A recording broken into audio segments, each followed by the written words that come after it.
नमस्कार दोस्तों, मैं आपका दोस्त चंदन सिंह फिर से हाजिर एक बार नई वीडियो के साथ आपके अपने फेवरेट चैनल CS टेक्निकल पे। तो दोस्तों, आज का जो वीडियो है बहुत खास होने वाला है उन सभी पेरेंट्स के लिए जो पेरेंट्स अपने बच्चे का एडमिशन केंद्रीय विद्यालय स्कूल में कराना चाहते हैं। क्योंकि आज का वीडियो मैंने सिर्फ नॉन गवर्नमेंट एम्प्लॉयज़ हैं जो पेरेंट्स और वो अपने बच्चों का एडमिशन केंद्रीय विद्यालय स्कूल में कराना चाहते हैं, तो उनको ये वीडियो ज़रूर देखनी चाहिए। क्योंकि बहुत सारे पेरेंट्स के मन में डाउट्स हैं कि जो केंद्रीय विद्यालय स्कूल में बच्चे पढ़ते हैं वो सिर्फ गवर्नमेंट एम्प्लॉयज़ के ही बच्चे पढ़ते हैं। ये डाउट्स है, इसलिए मैं ये वीडियो बना रहा हूँ। वीडियो थोड़ा लेंदी हो सकता है, तो प्लीज़ आप इसको देखें, क्योंकि आज की इस वीडियो में आपको बहुत सारी बातें क्लियर करने वाला हूँ। क्योंकि जब आप अभी अपने बच्चे के एडमिशन के लिए रजिस्ट्रेशन करेंगे, तब आपको इस वीडियो के माध्यम से ऐसी जानकारियाँ मिलने वाली है जिससे कि रजिस्ट्रेशन में बहुत सारी हेल्प होगी। तो आपको ये वीडियो ज़रूर देखनी चाहिए। वीडियो शुरू करने से पहले एक खास बात देखिए, मैं आप सबको बताना चाहता हूँ कि आप सभी पेरेंट्स जो मुझे कमेंट बॉक्स में कमेंट करते हैं, उस टॉपिक को लेकर के ऑलरेडी मैंने बहुत सारे वीडियोस बना रखे हैं अपने चैनल पर। तो मैं आप सबसे रिक्वेस्ट करता हूँ कि अगर आपके सवाल हैं तो प्लीज़ एक बार आप मेरे चैनल पर देखें, वीडियोस को देखें, आपको वहाँ पे सवालों के जवाब मिल जाएंगे। और जो आप वीडियोस देखेंगे उसमें आपको क्या है कि आपके सवालों के जवाब जो है एक्सप्लेन करके मिलेंगे, मतलब अच्छे से समझा रखे हैं। हमने हर वीडियोस में कोशिश किया कि अच्छे से समझा करके लोगों के सवालों को, मतलब सवालों के ऊपर जवाब दूँ और साथ ही साथ उनके डाउट्स क्लियर करूँ। तो आप प्लीज़ वो वीडियोज़ देखें, इससे आपको सारे डाउट्स क्लियर हो जाएंगे। क्योंकि मान लीजिए आप कमेंट बॉक्स में कमेंट करते हैं तो मैं उसका जो रिप्लाई है लिमिटेड वर्ड्स में ही कर पाता हूँ, वहाँ पे मैं आपको पूरा एक्सप्लेन करके नहीं बता पाता हूँ। तो इसलिए मैं आपको बोलता हूँ कि प्लीज़ आप एक बार मेरे चैनल पर जा करके आप वीडियोस देखें, जिससे कि आपके डाउट्स क्लियर हो जाएंगे। अगर फिर भी नहीं होते तब आप मुझे कमेंट करें, मैं पक्का आपको रिप्लाई करूँगा। साथ ही साथ आप मुझे इंस्टाग्राम पे फॉलो कर लें। मैं वहाँ भी कोशिश करता हूँ कि जितने पेरेंट्स मेरे पास इंस्टाग्राम पे आते हैं मैं उनके सवालों के जवाब दूँ, क्योंकि वहाँ पे मेरे पास डायरेक्ट मैसेजेस आते हैं, वहाँ पे लिमिटेड ही होते हैं। तो मैं कोशिश करता हूँ सबके सवालों के जवाब दूँ। फिर भी कोई रह जाता है तो मैं कोशिश करूँगा कि जल्द से जल्द उनको रिप्लाई करूँ। तो चलिए शुरू करते हैं आज के वीडियो को। तो दोस्तों, आज का जो वीडियो है ये है नॉन गवर्नमेंट एम्प्लॉयज़ के लिए, यानी कि जो पेरेंट्स नॉन गवर्नमेंट एम्प्लॉई हैं वो अगर अपने बच्चे का एडमिशन केंद्रीय विद्यालय स्कूल में कराना चाहते हैं तो उनको पता होना चाहिए कि वो कौन सी कैटेगरी में आते हैं। साथ ही साथ कैटेगरी के साथ साथ और कौन कौन से ऐसे कोटा हैं जिसके थ्रू वो अपने बच्चे के एडमिशन के लिए अप्लाई कर सकते हैं। मतलब कि अगर मान लीजिए आप नॉन गवर्नमेंट एम्प्लॉई हैं, उसके साथ साथ ऐसे और कौन कौन से कोटा हैं जिसके थ्रू आप अप्लाई करते हैं तो आपके बच्चे के एडमिशन के चांसेस बढ़ जाते हैं। तो आज की इस वीडियो में हम यही क्लियर करने वाले हैं।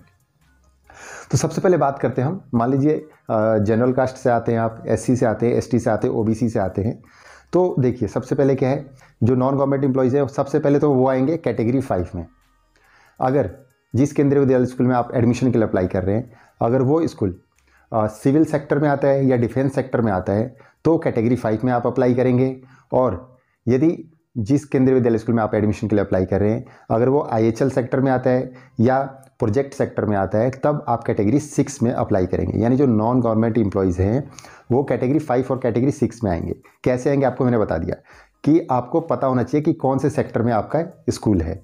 इसको लेकर के मैं एक अलग से वीडियो बनाऊंगा और आपको बताऊंगा कि आप सेक्टर का कैसे पता करें कि जिस स्कूल में आप एडमिशन के लिए अप्लाई कर रहे हैं उसमें आप कौन से सेक्टर में आते हैं। इसको लेकर के मैं एक अलग से वीडियो बनाऊंगा। इतना भी आप जान लीजिए कि जो डिफेंस और सिविल सेक्टर के केंद्रीय विद्यालय स्कूल होंगे उसमें नॉन गवर्नमेंट एम्प्लॉयज़ जो हैं वो कैटेगरी 5 में आएंगे, और जो IHL होगा और प्रोजेक्ट का केंद्रीय विद्यालय होगा उसमें वो कैटेगरी 6 में आएंगे। ठीक है, ये बहुत सारे पेरेंट्स को नहीं पता है।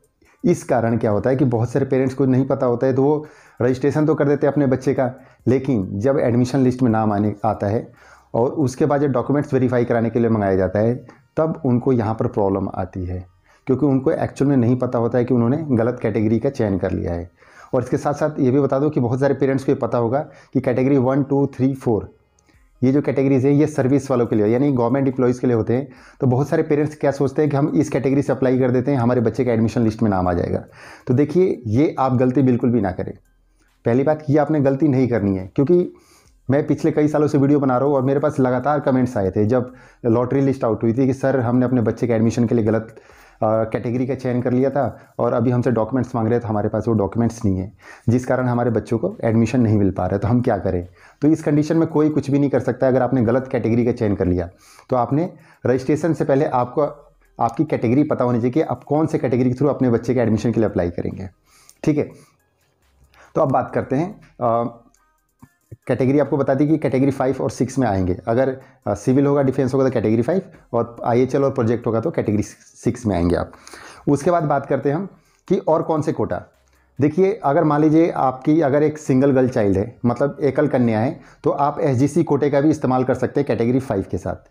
ठीक है, मतलब कि SGC कोटा भी वहाँ पे ऐड हो जाएगा। अगर आपकी सिंगल गर्ल चाइल्ड नहीं है और आपकी जो इनकम है 3.5 लाख से कम है, यानी अगर आपके पास BPL सर्टिफिकेट है या BPL कार्ड है, तो आपका क्या होगा कि RTE कोटे में आप आ सकते हैं। मान लीजिए आपकी इनकम जो है 3.5 लाख से कम है और आपके BPL के अंडर में आते हैं, तो आप RTE कोटे के थ्रू अपने बच्चे के एडमिशन के लिए अप्लाई कर सकते हैं। इसके साथ साथ आप DA कोटे से भी अप्लाई कर सकते हैं। अगर मान लीजिए आपका बच्चा जो है डिफरेंटली एबल्ड है, तो आप जो है DA कोटे के थ्रू अपने बच्चे के एडमिशन के लिए अप्लाई कर सकते हैं। ये मैं सारी जो बातें बता रहा हूँ नॉन गवर्नमेंट एम्प्लॉयज़ के लिए बता रहा हूँ। ठीक है, उसके अलावा अगर मान लीजिए आप EWS सर्टिफिकेट आपके पास है, तो आप EWS का भी फ़ायदा ले सकते हैं अपने एडमिशन के टाइम पर, रजिस्ट्रेशन के टाइम पर। तो ये कुछ बातों का ध्यान रखना है। ये सारी बातें मैं आपको सिर्फ नॉन गवर्नमेंट एम्प्लॉयज़ के लिए बता रहा हूँ। वीडियो थोड़ा लेंदी होने वाला है, लेकिन प्लीज़ आप इस बात का ध्यान रखें कि यहाँ पर मैं काम की बातें बता रहा हूँ, तो इसलिए आप बिल्कुल स्किप ना करें, क्योंकि स्किप कर देंगे तो फिर आपके डाउट ही रह जाएंगे और दोबारा से आप मुझे कमेंट बॉक्स में कमेंट करके पूछेंगे सेम चीज़ जो मैं अभी वीडियो में बता रहा हूँ। इसके बाद जो SC है, ST है, OBC हैं, अगर ये गवर्नमेंट जॉब में नहीं है तो ये भी क्या होंगे, कैटेगरी 5 और 6 में ही आएंगे। कैटेगरी मैक्सिमम जो है कैटेगरी 5 ही है, बहुत रेयर है जो कैटेगरी 6 में आते हैं, स्कूल्स आते हैं। तो इस बात का अपना ध्यान रखना है कि जो नॉन गवर्नमेंट एम्प्लॉयज़ है, चाहे वो SC ST OBC के, वो भी सब कैटेगरी 5 में ही आएंगे।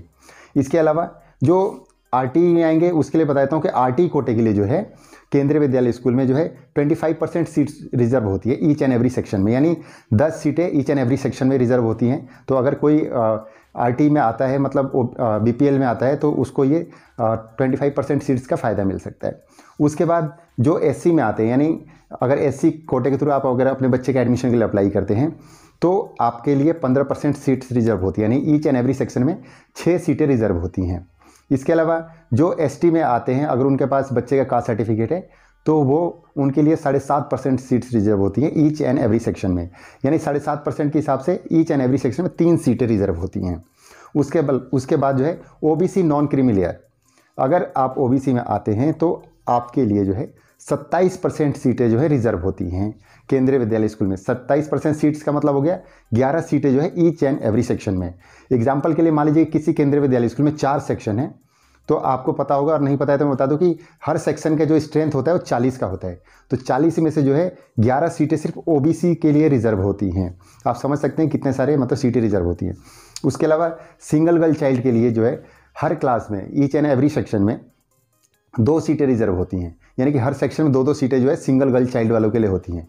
उसके अलावा DA कोटा वालों के लिए 3% जो सीटें हैं जो रिजर्व होती हैं ईच एंड एवरी सेक्शन में। तो ये कुछ कोटाज हैं जिसके बारे में आपको पता होना चाहिए। इसके साथ साथ मैं एक और बात बता दूं आप सभी पेरेंट्स को कि जो गवर्नमेंट एम्प्लॉयज़ हैं वो कैटेगरी 1 से लेकर के 4 तक आते हैं। ठीक है, उसके बाद जो नॉन गवर्नमेंट एम्प्लॉयज़ हैं उसमें चाहे वो कोई भी हो सकते हैं, चाहे वो प्राइवेट जॉब कर रहे हों, उनका खुद का बिजनेस हो, चाहे वो डेली काम करके पैसे अर्न करके कमाते हों, चाहे वो रिक्शा चलाते हों, कोई भी हो। इवन मैं बता रहा हूँ को जो भी प्राइवेट सेक्टर में आते हैं जिनके पास गवर्नमेंट जॉब नहीं है, चाहे वो स्टेट की हो चाहे सेंट्रल की हो, अगर गवर्नमेंट जॉब नहीं है तो वो सभी कैटेगरी 5 और 6 में आएंगे। तो इस बात का आपने ध्यान रखना है। देखिए, वीडियो के लास्ट में एक और चीज़ बताना चाहूँगा आपको मैं कि आपने गलती से भी गलती नहीं करना है। किस लिए? कैटेगरी को चेंज करने में। क्योंकि मेरे पास अभी कल भी एक कमेंट आया था, उसने बोला कि सर लास्ट ईयर मैंने अपने बच्चे का गलत कैटेगरी वो सेलेक्ट कर दिया था, जिस कारण कि मेरे बच्चे का एडमिशन लिस्ट में नाम आने के बाद भी एडमिशन नहीं हो पाया। साथ ही साथ एक पेरेंट्स का ये भी आया था कि सर मैंने अपने बच्चे का जो बर्थ सर्टिफिकेट था उसमें डेट ऑफ बर्थ कुछ और था, मैंने कुछ और भर के रजिस्ट्रेशन कर दिया, एडमिशन लिस्ट में नाम आया, उसके बाद उन्होंने एडमिशन नहीं लिया स्कूल में। तो इन सभी छोटी छोटी बातों का आपने ध्यान रखना है। अगली जो मैं वीडियो बनाऊंगा उसमें मैं आपको क्या क्या बताने वाला हूँ मैं आपको बता देता हूँ। जो गवर्नमेंट एम्प्लॉयज़ होंगे उनके लिए वीडियो लेके आऊँगा कि कौन कौन से जो डिपार्टमेंट है वो कौन सी कैटेगरी में आएंगे, इसको लेकर वीडियो बनाऊंगा। साथ ही साथ ये प्रोजेक्ट जो आपको बताया मैंने सेक्टर कि कौन सा स्कूल कौन से सेक्टर में आता है, इसको लेकर के मैं वीडियो बनाऊँगा। और आपके सवाल हमारे जवाब, इसको भी लेके आऊँगा, यानी कि आपके जो इंपॉर्टेंट सवाल हैं उसके ऊपर भी मैं वीडियो बना करके आप लोगों के साथ शेयर करूँगा, ताकि सभी पेरेंट्स को उन सवालों के जवाब मिल जाए, क्योंकि सेम सवाल जो है लगभग बहुत सारे पेरेंट्स के आ रहे हैं। और साथ ही साथ आपको बता दूं कि केंद्रीय विद्यालय स्कूल में क्लास फर्स्ट में एडमिशन के लिए जो मिनिमम एज है वो 6 ईयर्स है, मैक्सिमम जो है 8 ईयर से। डीए कोटा वालों के लिए 2 साल की एज में रिलैक्सेशन दिया जाता है, यानी मिनिमम एज 6 ईयर से मैक्सिमम 10 ईयर से। यानी जिन बच्चों के एडमिशन अगर क्लास 1 में लेना है तो नॉर्मल बच्चों के लिए मिनिमम 6 ईयर्स मैक्सिमम 8 ईयर्स, और जो डीए कोटा वाले हैं उनके लिए मिनिमम 6 ईयर्स मैक्सिमम 10 ईयर्स। तो ये तो कुछ बात हो गई इसके लिए। तो दोस्तों ये वीडियोज़ मैं इसलिए बना रहा हूँ क्योंकि जो पेरेंट्स अपने बच्चे का एडमिशन केंद्रीय विद्यालय स्कूल में कराना चाहते हैं उन सबको मेरी तरफ से जितनी हेल्प हो सके मैं करने की कोशिश करता हूँ। मैं डेली अपडेट देने की कोशिश करता हूँ कि अगर कोई भी कहीं से भी कुछ पता चलता है कि ऐसा कुछ न्यूज़ आ रहा है या कुछ अपडेट हुआ है तो मैं तुरंत उसके ऊपर वीडियो बना करके आप लोग के साथ शेयर करने की कोशिश करता हूँ। तो पहले मैंने आपके काम की बात की, अब आपको बताता हूँ कि आपने क्या करना है। चैनल को सब्सक्राइब कर लेना है क्योंकि मैं लगातार वीडियोज़ लेके आता रहता हूँ। तो दोस्तों आज के लिए बस इतना ही। जाते जाते वीडियो को लाइक ज़रूर करें, और आखिरी में बस इतना ही बोलना चाहूँगा, अगर आपके कोई सवाल है तो प्लीज़ आप एक बार मेरी वीडियोस देखें जिससे कि आपको बहुत सारी हेल्प मिलेगी। और साथ ही साथ इंस्टाग्राम पे फॉलो कर सकते हैं, वहाँ से भी आपको बहुत सारी जानकारियाँ मिल सकती हैं केंद्रीय विद्यालय स्कूल में एडमिशन को लेकर के। तो दोस्तों आज के लिए बस इतना ही। तब तक के लिए थैंक यू, बाय बाय, जय हिंद, जय भारत।